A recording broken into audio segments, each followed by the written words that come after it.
Hanno risposto alla chiamata di Luigi Brugnaro i sindaci dei capoluoghi veneti e quelli dei comuni della città metropolitana.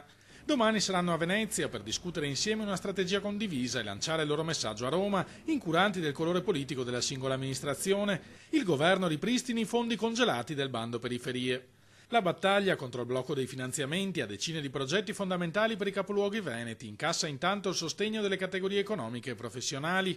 Per il presidente della Confcommercio Metropolitana, Massimo Zanon, il rischio è quello di fermare un processo di rigenerazione e riqualificazione di aree importanti delle città.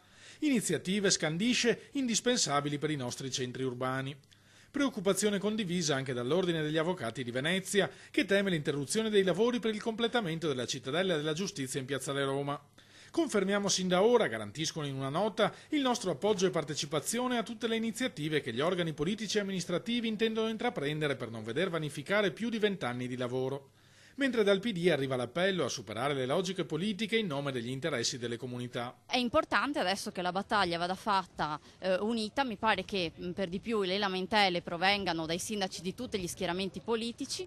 A settembre, con gli emendamenti che potranno essere presentati alla Camera, vedremo se questo governo giallo-verde deciderà di confermare il taglio alle periferie e quindi di in qualche modo assolutamente andare contro a quanto detto per tutta la campagna elettorale, dove hanno fatto delle periferie il loro cavallo di battaglia.